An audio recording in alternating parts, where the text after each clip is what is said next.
Petit plaisir du soir ou réelle addiction, le chocolat est un petit indispensable dans nos placards. Les Français en mangeraient même plus de 12 kilos par an, et plutôt du noir. Et oui, 30% des consommateurs français le préféreraient corsé, contrairement au reste des Européens, qui ne sont que 5% en moyenne à préférer croquer un carré de chocolat noir. Quoi qu'il en soit, noir ou au lait, et bien qu'il ne faille pas en abuser, il semblerait qu'il soit tout de même bon pour la santé. Carole Galissant est là pour nous répondre, alors Carole, un faux ou un tox ? Comme souvent en nutrition, il est important de nuancer. Il faut d'abord distinguer cacao et chocolat. Pour faire du chocolat, il faut du cacao, du beurre de cacao et du sucre. C'est donc un produit à la fois gras et sucré. Le cacao a un bon impact sur la santé, notamment grâce aux polyphénols qui ont un effet positif sur la tension artérielle, la santé intestinale ou encore la sensibilité à l'insuline. Le cacao est aussi riche en magnésium. Il faut donc mieux choisir un chocolat riche en cacao. Dans le chocolat, ce n'est donc pas le gras qui pose problème, c'est le sucre. Donc pour limiter le sucre, il vaut mieux que je le choisisse un chocolat noir.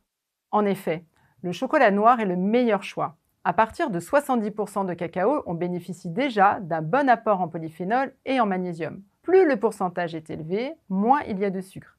Mais attention, au-delà de 85-90%, le goût devient très amer, ce qui ne plaît pas à tout le monde. Entre 70 et 85%, ça reste un bon compromis. Je t'avoue que pour moi, 70% c'est déjà un petit peu élevé, je préfère le chocolat au lait. Le chocolat au lait, c'est très bien, mais il contient moins de cacao, donc moins d'antioxydants et de magnésium, et beaucoup plus de sucre. D'un point de vue nutritionnel, il est donc moins intéressant et contribue davantage à l'excès de sucre.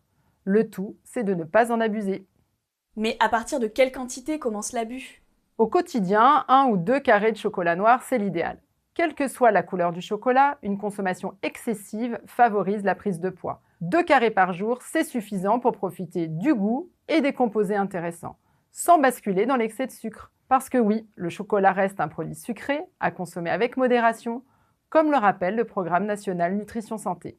Et donc au moment de choisir ma tablette, mieux vaut un chocolat noir à haut pourcentage de cacao, mais il reste encore pas mal de choix dans les rayons. Tu as d'autres conseils à me donner pour acheter une tablette de qualité ? En effet, au-delà de la nutrition, il ne faut pas oublier que le chocolat a un réel impact environnemental. Il génère d'importantes émissions de gaz à effet de serre, une déforestation importante et un usage accru de pesticides. Donc soyons vigilants au choix de notre chocolat. On regarde la liste des ingrédients, idéalement cacao, beurre de cacao et sucre, sans graisse ajoutée ni arômes artificiels.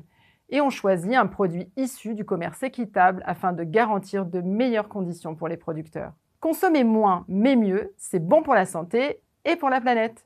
Le chocolat mérite d'être dégusté et apprécié, plus que surconsommé. Allez, on coupe la poire en deux, je garde mon chocolat au lait mais j'en mange que 2 carrés et surtout je choisis une tablette équitable et avec le moins d'ingrédients possible.